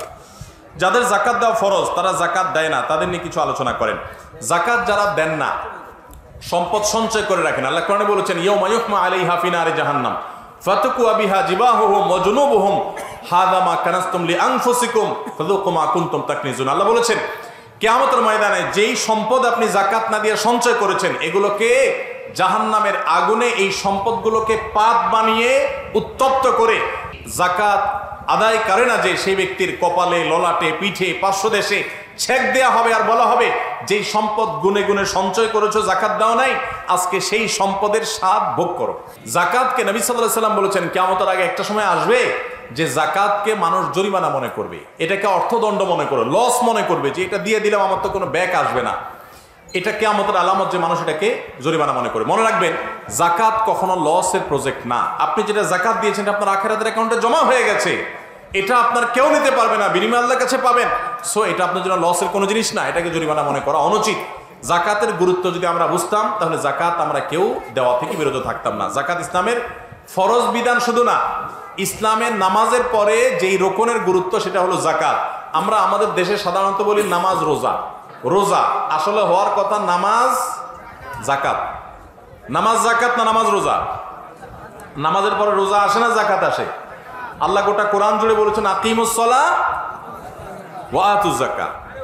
নামাজ কায়েম করার পরে আল্লাহ জাকাতের কথা বলেছেন, কিন্তু আমরা বলতে বলি কি নামাজ, রোজা। রোজা তো 3 নম্বরে, 2 নম্বরে তো জাকাত। তো জাকাতের ব্যাপারে আমরা অনেকে উদাসীন। আমরা নামাজ পড়ি অনেকে, কিন্তু জাকাত দিতে চাই না, কারণ নামাজ পড়তে পয়সা লাগে না, রোজা রাখতে পয়সা লাগে না। বন্ধু কয়েক প্রকার। কিছু দোস্ত পাবেন আপনার জন্য ও মুখ দিয়ে ফেনা তুলে ফেলবে, পারলে গায়ে গোতরে ফেটে দিবে, টাকা পয়সার কথা বললে সে বলবে দোস্ত আমি তো সরি। আবার কিছু আছে এর উল্টো, যে তার অনেক টাকা পয়সা আছে, সে বলবে দেখো ভাই আমি সময় দিতে পারবো না, টাকা লাগলে কিছু নিয়ে যাও। আবার কিছু আছে যে মুখে শুধু ফেনা তুলবে, টাকাও দিবে না, সময়ও দিবে না। আরেক প্রকার বন্ধু আছে, টাকা লাগলে টাকা দিবে, আবার গায়ে খাটা লাগলে গায়েও খেটে দিবে। তাহলে 4 প্রকার হলো। মানুষও এরকম, মুখ দিয়ে বলবে আমি ইমানদার, নামাজেরও খবর নাই, জাকাতেরও খবর নাই। মুখ দিয়ে বলবে ইমানদার, নামাজ রোজা পড়বে, জাকাত ঠিক মতো দিবে না। আবার কিছু লোক আছে ইমানদার হয়ে সে নামাজও পড়ে আবার জাকাতও। এরা হলো আল্লাহ তাআলার প্রকৃত বান্দা, আসল মুসলমান। সে জান মাল সবকিছু কোরবান করে। আল্লাহ তাআলা আমাদেরকে তৌফিক দান করুন। যশোরের সুনামধন্য একটি কলেজে ছাত্রদের দায় রাখতে বাধা প্রদান করা হয়, এক্ষেত্রে ছাত্রদের করণীয় কি? ছাত্রদের করণীয় হলো ঐক্যবদ্ধভাবে আন্দোলন করা এবং অধিকার আদায় করা। দাড়ি রাখা এটা আমাদের সাংবিধানিক অধিকার। বাংলাদেশের সংবিধান প্রত্যেক ধর্মের মানুষকে যার যার ধর্ম পালন করার অধিকার দিয়েছে না দেয় নাই? সেই ধর্ম পালন করতে বাধা দেওয়ার এখতিয়ার কোনো অথরিটির কখনো থাকতে পারে না। অতএব যদি কোনো অথরিটি বাধা দেয়, সেখানে ঐক্যবদ্ধভাবে প্রতিরোধ আন্দোলন গড়ে তুলবেন। হাতে গোনা বলবো আমি, কারণ হাজার হাজার প্রতিষ্ঠান আছে, হাতে গোনা 2-4টা প্রতিষ্ঠানে এরকম কিছু মানুষ, তারা মানুষকে তাদের ধর্ম পালনে বাধা দেয়। সেখানে আপনার যত রকমের আকাম কুকাম হবে, যত রকমের খারাপ কাজ হবে, সেগুলো নিয়ে তাদের মাথা ব্যথা নাই। চাঁদাবাজি হবে, অছাত্ররা এসে হল দখল করবে, সন্ত্রাস করবে, ব্যভিচার হবে, ধর্ষণ হবে, সেগুলো নিয়ে তাদের মাথা ব্যথা নাই। কেউ দায় রাখলে তাদের খোঁচা। অনেক লোক আছে তারা কেউ দায় রাখলে বলে ভাই কিভাবে এই দায় রাখেন গরমে, খোঁচায় না? বলবেন ভাই আমার তো খোঁচায় না, আমার দাড়ি আপনারে খোঁচায় কিনা সেটা বলেন। আমার তো মনে হয় আপনার চুলকায়। কলেজের ছাত্ররা শান্তিপূর্ণ আন্দোলনের মাধ্যমে তাদের ন্যায্য অধিকার আপনারা আদায় করা উচিত। কারণ অনেক জায়গায় দেখা যায় মেয়েরা যদি হিজাব করতে যায় তো স্কুল কলেজে তাদেরকে বাধা দেওয়া হয়, তাই না? কদিন আগে ইসলাম বিশ্ববিদ্যালয়ের মতো জায়গায় কুষ্টিয়ায় একটা মেয়ে পর্দার সাথে সে পরীক্ষা দিতে গেছে, তাকে পরীক্ষা দিতে দেওয়া হয়নি। সেটা নিয়ে যখন সারা দেশে ওলামা ইকরাম কথা শুরু করলেন, যখন লেখালেখি হলো, আন্দোলন হলো, প্রতিবাদ হলো, নিউজ হলো, তখন পরবর্তীতে শুনেছি তাকে তার অধিকার দেওয়া হয়েছে। এটা কখনো গ্রহণযোগ্য হতে পারে না যে একজন মেয়ে তিনি স্কুল কলেজে শর্টকাট পোশাক পরতে পারবেন, এটা তার অধিকার থাকতে পারে, কিন্তু একজন মেয়ে পর্দা করতে পারেন না, এটা কখনো যৌক্তিক হতে পারে না। একটা ছেলে সে যে কোনো পোশাক পরতে পারবে, যে কোনো কাটিংয়ে চুল রাখতে পারবে, কিন্তু তার দাড়ি রাখতে পারবে না, এটা কখনো গ্রহণযোগ্য হতে পারে না। অতএব এ ধরনের অন্যায় আচরণ যারা করবে, তরুণ শিক্ষার্থীদের কর্তব্য সেখানে সে অবস্থায়, এমনকি আপনার মুখে দাড়ি নেই, একজনের দায় রাখতে দেওয়া হচ্ছে না, তাহলে তার প্রতি জুলুম করা হচ্ছে। আপনি নিজে দায় রাখেন আর না রাখেন, আপনি ওই লোকটার, ওই ছাত্রটার অধিকার হরণ করার কারণে আপনার আন্দোলনে, শান্তিপূর্ণ আন্দোলনে আপনার সামিল হওয়া উচিত। এত বড় স্পর্ধা কারোর থাকতে পারে না। আল্লাহ তাআলা কর্তৃপক্ষকে হেদায়েত দান করুন। 5 জন কর্মচারী, 3 জন মুসলমান, 2 জন হিন্দু রমজান মাসে একসাথে ইফতার করতে পারবে কিনা? অবশ্যই পারবে। দোকানের 5 জন কর্মচারী, কিছু মুসলমান কিছু হিন্দু আছেন। হিন্দু যারা আছেন তাদেরকে, বা অন্য ধর্মাবলম্বী যারা আছেন তাদেরকে আপনার যে ইফতার সেটা তাদেরকে অফার করতে পারেন, তাদের সাথে শেয়ার করতে পারেন, কোনো অসুবিধা নেই। একসাথে ইফতারও খেতে পারেন, কোনো সমস্যা নেই। এমনকি আপনার অন্য ধর্মাবলম্বী কোনো সহকর্মী, কোনো প্রতিবেশী আপনাকে কোনো খাবার দিয়েছে, ইফতারের জন্যই দিয়েছে, সেই খাবারটা যদি হালাল হয় আপনার সেটা গ্রহণ করতেও কোনো অসুবিধা। আমরা অনেক সময় ইসলামের নামে ভুল বুঝি বা বিভ্রান্তি ছড়াই। অনেকে মনে করে অন্য ধর্মের মানুষের সাথে গায়ে টাচ করলে বোধহয় অসুবিধা হবে। ইসলাম এরকম সংকীর্ণ কোনো বিষয় নয়, বরং আল্লাহ সুবহানাহু ওয়া তাআলা বলেছেন, লা ইয়ানহাকুমুল্লাহু আনিল লাযিনা লাম ইউকাতিলুকুম ফিদ-দীন ওয়া লাম ইখরিজুকুম মিন দিয়ারিকুম আন তাবাররুহুম ওয়া তুকসিতু ইলাইহিম ইন্নাল্লাহা ইউহিব্বুল মুকসিতিন। যেই সমস্ত অন্য ধর্মের অনুসারী মানুষেরা তোমাদেরকে তোমাদের বাড়ি থেকে বের করে দেয় নাই, যুদ্ধ চাপিয়ে দেয় নাই, বরং শান্তিপূর্ণ সহাবস্থান করছে, তাদের প্রতি ন্যায়নিষ্ঠ আচরণ করতে, সেই অন্য ধর্মের মানুষদের প্রতি ভালো আচরণ করতে, ইনসাফপূর্ণ আচরণ করতে আল্লাহ তোমাদের তো নিষেধ করেনি না, বরং ন্যায়নিষ্ঠ আচরণকারীদেরকে আল্লাহ ভালোবাসেন। তাহলে বোঝা গেল যে আমাদের হিন্দু, খ্রিস্টান বা অন্য ধর্মাবলম্বীর সহকর্মী বা প্রতিবেশী, তাদের প্রতি আমাদের সদাচরণ থাকতে হবে এবং তারই অংশ হিসাবে তাদেরকে আমরা খাবার শেয়ার করতে পারি এবং তাদের খাবার গ্রহণ করতে পারি। আমরা বরং ইসলামের সৌন্দর্য তাদেরকে দেখাবো যাতে তারা ইসলামে আকৃষ্ট হয়, ইসলামের পথে আসে। আল্লাহ যেন তাদেরকে হেদায়েত দান করে। মহিলা মানুষ নামাজ পড়ার সময় যদি কোনো বেগানা পুরুষ ঘরে ঢুকে তবে ওই নামাজ হবে কিনা, নাকি নতুন করে নামাজ পড়তে হবে? মহিলারা নামাজ পড়ার সময় যদি বাইরে কেউ ঘরে ঢুকে পড়ে কোনো অসুবিধা নেই। গায়ে মাহরাম ঢুকলে যে নামাজ নতুন করে পড়তে হবে এমন কোনো কথা নাই, বরং ওই নামাজ হয়ে যাবে এবং আপনার নতুন করে নামাজ পড়ার দরকার হবে না, নামাজ ভাঙা লাগবে না। এমনকি যদি দেখেও ফেলে আপনি চেষ্টা করবেন পর্দার মধ্যে থাকার, নামাজ হয়ে যাবে। মেয়েদের জন্য দূরের যাত্রা ছেলেদের মতো কসরের কোনো নামাজ আছে কিনা? অবশ্যই ছেলেরা মেয়েরা এক্ষেত্রে এক সফরের দূরত্বে গেলে তাদের জন্য কসর প্রযোজ্য হবে। ছেলে মেয়ের আকিকার গোশত কি মা বাবা খেতে পারবে? মা বাবা একটু বেশি করে খাবে। কেন বেশি করে খাবে? আকিকার গোশত এটা তো আল্লাহর পক্ষ থেকে, এটা তো নেয়ামত, খুশি হয়ে আরো বেশি করে খাবে। অনেক মা বাবা আছে নির্বোধের মতো, নিজেরা খায় না, সব মানুষকে খায়, বলে মা বাবার খাওয়া উচিত না। আরে মা বাবা আরো বেশি করে খাবে। আকিকার গোশত কোরবানের গোশত মতো, যিনি জবাই করছেন, যিনি আকিকা দিচ্ছেন, তিনি নিজেও খাবেন, আত্মীয় স্বজনকে খাওয়াবেন, গরিব দুঃখীরও খাওয়াতে পারবেন। মহিলাদের জন্য কয়টি আমল আছে জানতে চাই। পুরুষদের জন্য যা আছে মহিলাদের জন্য তাই আছে। তাদের জন্য অতিরিক্ত হলো বিশেষ করে স্বামীর আনুগত্য করা, যদি স্বামী কোনো অন্যায় নির্দেশ না করে আদব লেহাজ মেনে চলা, তাকে অভিভাবক হিসাবে সম্মান করা, শ্রদ্ধা করা, এটা অনেক গুরুত্বপূর্ণ একটা বিষয় তাদের জন্য, এডিশনাল। এর পাশাপাশি পুরুষের জন্য যা যা তাদের জন্য সেগুলো। আরেকটা অতিরিক্ত হলো তারা নিজের ইজ্জত আবরুকে হেফাজত করবে, পর্দার মধ্যে থাকবে, নিজের শালীনতাকে ঢেকে ঢুকে রাখবে, এগুলোকে বাইরে প্রকাশ করে বেড়াবে না। তাদের ব্যক্তিত্বের ব্যাপার, এটা তাদের পার্সোনালিটির ব্যাপার, যে রাস্তাঘাটে তাদের সৌন্দর্যকে বিলিয়ে বেড়াবে না, যে সে দেখে সেখানে তা বাজে চিন্তা করবে। এরপরে প্রশ্ন হলো, ইসলাম বিবর্তনকে সমর্থন করে না, কিন্তু আদম আলাইহিস সালামের উচ্চতা 60 হাত হওয়া সত্ত্বেও আমাদের উচ্চতা কেন 6-7 ফুটের মধ্যে? দরকারি প্রশ্ন। দেখুন, বিবর্তনবাদ বলতে যেটা প্রসিদ্ধ যে থিওরি আছে, যে মানুষ বানর ছিল, সেখান থেকে মানুষ হয়েছে, শিম্পাঞ্জি থেকে মানুষ হয়েছে, ইত্যাদি ইত্যাদি, এই জাতীয় থিওরি, এটা কোরআন হাদিসের সাথে পরিষ্কার সাংঘর্ষিক। মানুষকে আল্লাহ তাআলা কিভাবে সৃষ্টি করেছেন মাটি থেকে, তার বিস্তারিত বিবরণ কোরআনে আছে। সো মানুষ কোনো প্রাণী থেকে সৃষ্টি হয়ে আসছে, এটা বলা হলো কোরআনকে অস্বীকার করার শামিল। তবে কোনো প্রকারের বিবর্তন হয় নাই, এটা তো সঠিক না। বিবর্তন তো এই যে বিবর্তন নিয়ে বিতর্কের জায়গা, সেটা বাদে বাকি ছোটখাটো বিবর্তন তো হয়েছে। যেমন আল্লাহ সুবহানাহু ওয়া তাআলা পৃথিবীতে প্রথম মানুষ সৃষ্টি করেছেন আদমকে। আদম আলাইহিস সালামের গায়ের কালার হয় সাদা ছিল না কালো ছিল, দুইটার একটা নাকি? এখন পৃথিবীতে মানুষ সাদাও আছে, কালোও আছে। সৃষ্টি করেছেন তো আল্লাহ তাআলা এক কালারের, নিশ্চয়ই এক শরীরে তো দুই কালার দেন নাই। তাহলে সেক্ষেত্রে এখন কিছু মানুষ কালো, কিছু মানুষ সাদা হলো, তাহলে ওনাকে আল্লাহ যেভাবে সৃষ্টি করেছেন তার সন্তানদের মধ্যে কিছুটা পরিবর্তন হয়েছে। কেউ খাটো হয়েছে, কেউ লম্বা হয়েছে, পরিবর্তন হয়েছে। কেউ হায়াত বেশি পেতে, কেউ হায়াত কম পায়, তাহলে বিবর্তন এরকম বিবর্তন তো হয়েছে, এটাকে তো অস্বীকার করে না কেউ, ইসলাম এটাকে অস্বীকার করে না। কিন্তু বিবর্তন বলতে ওই যে বিতর্কিত থিওরি যে মানুষ প্রাণী ছিল, সেখান থেকে মানুষ হয়েছে ধীরে ধীরে পরিবর্তন হয়ে হয়ে, এটা বস্তাস্পর্শা এবং বাস্তবতা বিবর্জিত। শুধু কোরআনের আলোকে যে অপ্রমাণিত তা না, বৈজ্ঞানিকভাবে এটা অপ্রমাণিত। বিভিন্ন বিজ্ঞানীরা এটার বিপরীতে গবেষণা করে প্রমাণ করেছেন যে এরকম বিষয় সত্য নয়, সেটা ভিন্ন বিষয়। বাকি এই ধরনের বিবর্তন যেটা আপনি উল্লেখ করেছেন, আমি আরো কয়েকটা দেখালাম, এগুলো ইসলাম অস্বীকার করে না। ইহুদিরা এত অপরাধ করা সত্ত্বেও প্রায় সব প্রসিদ্ধ নবী রাসূল তাদের হেদায়েতের জন্য আল্লাহ কেন প্রেরণ করেছেন? এটাই তো স্বাভাবিক। যারা যত খারাপ হবে তাদের মধ্যে তত নবী রাসূল পাঠানোর দরকার হবে, এটাই তো স্বাভাবিক। জাহা মুসা ওয়াহা ফেরাউন, যেখানে জাহা ফেরাউন ওহা মুসা, যেখানে ফেরাউন থাকবে সেখানে কি থাকবে?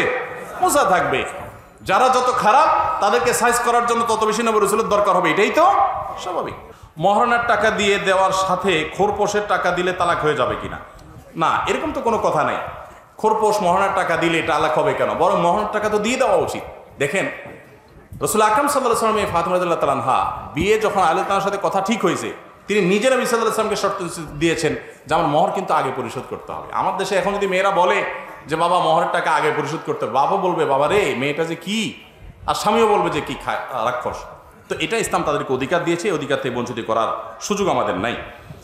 কোনো ব্যক্তি দীর্ঘদিন স্ত্রীর সাথে রাগারাগির কারণে স্ত্রীর কাছে যদি না থাকায় নিষিদ্ধ পল্লীতে যে তার যৌন চাহিদা মেটায়, তারপর সে জানতে পারলো যে সে কঠিন ধরনের গুনাহের কাজ করছে, আল্লাহ কি তার তওবা কবুল করবেন? অবশ্যই আল্লাহ তাআলা তার তওবা কবুল করবেন। এমন কোনো অপরাধ না যে আল্লাহ কবুল করবেন না। নিজের কর্মে লজ্জিত হয়ে ফিরে এসে আর জীবনে কখনো এই পথে যদি না পা বাড়ায়, ইনশাআল্লাহ আল্লাহ তাআলা তাকে মাফ করবেন। সকল গুনাহ আল্লাহ তাআলা মাফ করেন। একজন বাবা বলেছেন, আমি জমি সম্পদ ভাগ ছেলে মেয়েকে ভাগ করে দিব না, আমি কবরে গিয়ে তোদের মারামারি দেখব। এটা কি ঠিক আছে কিনা? শুনেন, যেই চাচা এই কথা বলেছেন, সত্যি যদি কোনো বাবা এরকম কথা বলে থাকেন যে আমি কবরে যাই তোদের মারামারি দেখবো, আগে ভাগ দেব না, উনি মনে করছেন কবরটা বোধহয় কোনো পিকনিক স্পট, যে উনি বসে বসে মজা দেখবেন। উনি যে নিজের আমল নামা নিয়ে দৌড়ের উপরে থাকবেন, ওনার সেই চিন্তা মাথায় নাই। দেখুন, দিন সম্পর্কে আমরা কতটা জাহেল হলে এই ধরনের কথা বলতে পারি, আল্লাহ তাআলা একমাত্র ভালো জানেন। তবে এটা ঠিক যে মানুষের মৃত্যুর আগে তো ভাগ বন্টন হবে না, ভাগ বন্টন তো হবে কি মৃত্যুর পর, সেটাই স্বাভাবিক। হ্যাঁ, ওসিয়ত করে যাবেন যে কোরআন হাদিস অনুযায়ী সন্তানের যেন বন্টন করে, এর বাইরে যেন না যায়। অতীতে আমি অনেক গুনাহ করেছি, কিন্তু আমি আল্লাহর কাছে ক্ষমা চেয়েছি, এই গুনাহ কি মাফ হওয়ার যোগ্য? যত গুনাহি আপনি করেন না কেন, আল্লাহ বলেছেন লা তাকনাতু মির রাহমাতিল্লাহ, তোমরা আল্লাহর রহমত থেকে নিরাশ হইও না, ইন্নাল্লাহা ইয়াগফিরুয যুনুবা জামিআ, কারণ আল্লাহ তাআলা সমস্ত গুনাহ মাফ করে দিবেন। সো এমন কোনো অপরাধ নেই যে অপরাধ আল্লাহ তাআলা মাফ করবেন না। আপনি আল্লাহর কাছে নিশ্চিন্তে আশা নিশ্চিত বিশ্বাস রেখে আপনি তওবা করবেন। আমার বয়স 24, মোটামুটি একটা কর্মসংস্থান আছে, আমি আলহামদুলিল্লাহ 5 ওয়াক্ত নামাজ পড়ার চেষ্টা করি। আমার বিয়ের কথা পিতামাতাকে বললে মা বলে তোর বাপ 29-30 বছরে বিয়ে করেছে, তুই এত তাড়াতাড়ি বিয়ে করবি কেন? এখন আমি কি করতে পারি এবং কিভাবে তাদের বোঝাবো? মা যদি এরকম কথা বলে, মাকে বলবেন মা আমার বাপ যখন বিয়ে করেছে তখন ফেসবুক ইউটিউব ছিল না, তখন স্মার্টফোন ছিল না, তাদের চরিত্র ফেরেশতার মতো থাকাটা সহজ ছিল। এখন সেই দিন নাই, এখন ভয়াবহ পরিস্থিতি, কঠিন চ্যালেঞ্জ মোকাবেলা করতে হয়। সেজন্য প্রাপ্তবয়স্ক হয়ে যাওয়ার পর আর বিলম্ব না করে দ্রুততার সাথে বিয়ে দেওয়ার নির্দেশ নবী সাল্লাল্লাহু আলাইহি ওয়াসাল্লাম করেছেন। যদি কোনো বাবা মা দেরি করেন, বাচ্চাকে বাচ্চা তো না ছেলে মেয়েদেরকে উপযুক্ত হওয়ার পর যদি বিয়ে তারা না দেন এবং তারা যদি পাপে লিপ্ত হয়, তো তারা তো অপরাধী হবে, বাবা মাও তার পাপের বোঝা বহন করতে হবে। আল্লাহ তাআলা আমাদের মুরব্বীদেরকে হেদায়েত দান করুন, তাদেরকে বুঝার তৌফিক দান করুন। আমি একজন যুবক, আমার বয়স 24, বর্তমানে এই জেনার যুগ থেকে নিজেকে কিভাবে হেফাজত করব, আর আল্লাহ যেন দ্রুত উত্তম রিজিকের ব্যবস্থা করেন সে বিষয়ে কিছু আমল শিখিয়ে দেন, আর যেন দ্রুত রিজিকের ব্যবস্থা করেন, বিবাহ করে নিজের চরিত্র হেফাজত করতে পারে, সেজন্য আপনার কাছে দোয়া চাই। দোয়া তো অবশ্যই আপনার জন্য করি। আর উপার্জন করবেন, হালাল উপার্জনের জন্য সিরিয়াসলি কাজ করবেন। অনেক ছেলে ফেলে আছে শুধু আমল খুঁজে বেড়ায়, এই কাগজ ধরাই দিবে হুজুর একটু দোয়া করেন, দোয়া শিখাই দেন যাতে আমার উপার্জন শুরু হয়ে যায়। আপনি চিন্তা করছেন যে আমি দোয়া শিখাই দিব, আপনি দোয়া পড়বেন আর আসমানতে টাকা নাজিল হইতে থাকবে। আল্লাহ তো এই সিস্টেম রাখেন না। আল্লাহ বলেছেন ফাইদা কুদিয়াতিস সালাহ ফান্তাশিরু ফিল আরদি ওয়াবতাগু মিন ফাদলিল্লাহ, নামাজ শেষ হয়ে গেছে মসজিদ থেকে বের হও এবং উপার্জন করতে বের হও। অনেক যুবক ছেলে ফেলে বলে হুজুর আমার আব্বা আছে এখানে, আপনি একটু বুঝান তাড়াতাড়ি বিয়ে দেওয়ার জন্য। আর ওই বেটা কাজ করার ধান্দা নাই, নিজে খাচ্ছে বাপের হোটেলে, আরেকটা এনে বাপের হোটেলে খাওয়ানোর ধান্দা। আপনি কেন কাজ করছেন না? অনেক যুবকরা অলস, তারা শুধুমাত্র দোয়া করে আল্লাহর কাছে আমল চায় না। ভাই আমল তো আল্লাহর কাছে চাইবেন, আমল তো করবেন, দোয়া তো আল্লাহর কাছে চাইবেনই, করবেনই, কিন্তু পাশাপাশি চেষ্টা করতে হবে সিরিয়াসনেসের সাথে হালাল উপার্জনের। কোনো কাজকে ছোট মনে করবেন না, সিরিয়াসলি লেগে যাবেন, আল্লাহ তাআলা বরকত দিবেন ইনশাআল্লাহ। নিজের অনিচ্ছায় ঘন ঘন স্বপ্নদোষ হচ্ছে, ওষুধের মাধ্যমে কি এটা সমাধান হতে পারে? ইসলামের দেশে এটা করণীয়। ওষুধের মাধ্যমে সমাধান হবে কি না এটা তো ডাক্তার বলতে পারবে, এটা তো আমার সাবজেক্ট না। ওষুধের মাধ্যমে সমাধান হতেও পারে, ডাক্তার দেখানো দরকার এটার জন্য। ভাই, ছোট শিরকের পাপ থাকা অবস্থায় কেউ যদি মারা যায় সে কি চিরস্থায়ী জাহান্নামী হবে? ছোট শিরকের কারণে কেউ চিরস্থায়ী জাহান্নামী হবে না, তবে ছোট শিরক থেকেও বেঁচে থাকার দরকার। বড় শিরকের কারণে মানুষ চিরস্থায়ী জাহান্নামী হয় এবং ইসলাম থেকে খারিজ হয়। বড় শিরক যেমন কবরে সিজদা করলো, মাজারে সিজদা করলো, আল্লাহর স্থানে কাউকে স্থান দিল, শিরক সাব্যস্ত করলো, এ জাতীয় বড় শিরক করলে তখন মানুষ বেঈমান হয়। ফজর নামাজ পড়ার পর ঘুমিয়ে গেলে পরে ঘুম থেকে উঠে এশাকের নামাজ পড়া যাবে কিনা? যাবে, কোনো অসুবিধা নেই। এবং জোহরের ওয়াক্ত হওয়ার আগ পর্যন্ত আপনি চাষতের নামাজ পড়তে পারেন। আর এশাকের নামাজের সময় মূলত হলো সূর্য ওঠার 15 মিনিট পর থেকে নিয়ে এই চাষতের নামাজের আগ পর্যন্ত, অর্থাৎ 8টা-9টা যখন উত্তপ্ত হয় মাটি তার আগ পর্যন্ত। আমার বাবা একজন রাস্তার মিস্ত্রি, সে আমার মাকে রেখে আরও 2টা বিবাহ করেছে এবং আমাদের সংসারে তেমন খরচ দেয় না, খবর রাখে না। এখন আমার প্রশ্ন, আমার বাবার প্রতি আমার দায়িত্ব কেমন থাকবে এবং আমার বাবার 2 বোর দোনোজনকে কি আমার স্বীকার করতে হবে? হ্যাঁ ভাইরা আমার, যদি কোনো মানুষ 2টা বিয়ে করে তার প্রথম বোর খবর না নেয়, ইসলামী শরিয়ার আলোকে তাকে আচ্ছাতরে বেত্রাঘাত করা, তার শাস্তির মুখোমুখি করা, তার বিচার করা কর্তব্য, যদি সে প্রথম স্ত্রীর খবর না নেয়। একাধিক বিয়ে ইসলামে জায়েজ আছে, কিন্তু বাংলাদেশে কিছু চরিত্রহীন লোক তারা শুধুমাত্র নিজের যৌন আকাঙ্ক্ষা মেটাবার জন্য একাধিক বিয়ে করে, একটা করলে আর আগেরটার খোঁজ খবর রাখে না, একাধিক বিয়ের পুরো জিনিসটাকে তারা আপনার রীতিমতো বিতর্কিত করে এটাকে কালিমা লাগিয়ে দিয়েছে। তো যেহেতু নিজের বাবার ব্যাপার, বাবার সাথে তো আর বেয়াদবি করা যাবে না, সবর করতে হবে, ধৈর্য ধারণ করতে হবে এবং যথাসম্ভব চেষ্টা করতে হবে যে বাবার যেন কোনো প্রকার বেয়াদবি না হয়। তিনি অন্যায় করলে তিনি আল্লাহর কাছে বুঝবেন, তাকে বুঝাতে পারেন, কিন্তু আপনি তার সাথে বেয়াদবি করতে পারেন না। আর দ্বিতীয়ত, তিনি যে 2 বিয়ে করেছেন দোনোজনকে মা হিসাবে স্বীকৃতি আপনার দিতে হবে। তবে হ্যাঁ, এটা ঠিক, আপনার মায়ের প্রতি যে কর্তব্য, সৎ মায়ের প্রতি সে কর্তব্য অবশ্যই থাকবে না। ভাই, প্রশ্ন আমার কাছে আর 2টা প্রশ্ন আছে, 2টা প্রশ্ন আছে, আমরা এগুলো শেষ করছি। একটা প্রশ্ন হলো যে সংসারে ছোট বড় কোনো ব্যাপার ঘটলে অনেক সময় রাগের মাথায় স্বামী স্ত্রীকে অথবা স্ত্রী স্বামীকে অনেক রকম কটু কথা বলে, এ সম্পর্কে ইসলাম কি বলে? ভাই, কটু কথা স্বামী স্ত্রী বলুক, অন্য কেউ বলুক, সর্বাবস্থায় হারাম এবং নিষিদ্ধ এবং নাজায়েজ। এটা থেকে আমাদের বেঁচে থাকতে হবে। আল্লাহ আমাদেরকে পারিবারিক জীবনে ছোট লোকী থেকে বেঁচে থাকার তৌফিক দান করুন। আমি কি আমার মৃত মায়ের বিবাহে উপহার প্রাপ্ত গহনা একমাত্র উত্তরাধিকার পাবো কিনা? এখন আমার সৎ এক ভাই আছে, বইমাত্র আমি আমার মায়ের একমাত্র। এটার জন্য কোনো আলেমের কাছ থেকে ফারাইজ করে নেবেন ভাই, এগুলো সংক্ষেপে উত্তর দেওয়া কঠিন। আমরা সর্বশেষ প্রশ্ন উত্তর দিচ্ছি, একজন পাপী বান্দা কি ঈমানের মৃত্যু আশা করতে পারে? মানুষ যদি পাপীও হয় তারপরও সে ঈমানের মৃত্যু আশা করতে পারে, কারণ আল্লাহ রাব্বুল আলামিন কাকে ঈমানের মৃত্যু দিবেন, কাকে ঈমানের মৃত্যু দিবেন না, এটা একমাত্র আল্লাহ তাআলার ব্যাপার।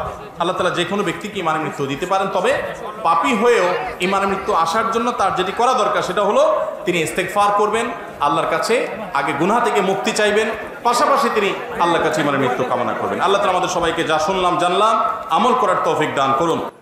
আয়োজকদেরকে সাধারণত বলি যে কোনো উন্মুক্ত মাঠে বা এমন কোনো জায়গায় প্রোগ্রাম করতে, যাতে কারোর অসুবিধা না হয় এবং সবাই কোনো প্রকার ভিড় ছাড়া, কষ্ট ছাড়া যেন দিনই কথা শুনতে পারে।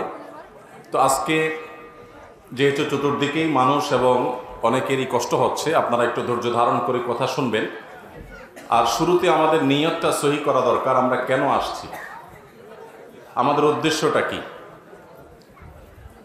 আমাদের উদ্দেশ্য যদি হয় যে কোনো পরিচিত হুজুরকে দেখব, ছবি তুলব, তাহলে এর কারণে আমাদের আশাটা, আমাদের উপস্থিত হওয়াটা, এটা সওয়াবের পরিবর্তে কোনো কোনো ক্ষেত্রে নিজের নফসের পূজা হতে পারে, কোনো কোনো ক্ষেত্রে গুনাহের কারণও হতে পারে। ভাইরা আমার, ওয়াজ মাহফিলে আসার আগে আমাদের নিজেদের জিজ্ঞাসা করা উচিত আমরা কেন যাচ্ছি। আসার পর আবার নিজেকে জিজ্ঞাসা করা দরকার আমি কোন উদ্দেশ্যে এসেছি। জাযাকুমুল্লাহু খাইরা ওয়া আখিরু দাওয়ানা আনিল হামদুলিল্লাহি রাব্বিল আলামিন। ভাই, পুরস্কার রয়েছে তো? পুরস্কার নেবেন আপনারা? একটু বসেন। বৃষ্টি হচ্ছে? বৃষ্টি ইনশাল্লাহ হবে না। বৃষ্টি দোয়া পড়েন, আল্লাহুম্মা সাইয়্যিবান নাফিআ, আল্লাহুম্মা হাওয়ালাইনা ওয়ালা আলাইনা। অল্প একটু একটা কথা হলো, আমাদের এই মসজিদে জুম্মার সময় খুব কথা বলা হয়। জুম্মার সময় খুতবায় কেউ মানে না।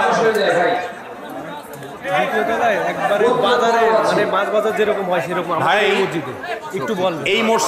এই মসজিদের ব্যাপারে একটা অভিযোগ শোনা গেছে যে এই মসজিদে, ভাই একটু সবাই বসেন, একটু সবর করেন, আমরা শেষ আর কয়েক মিনিটের ভিতরে আমাদের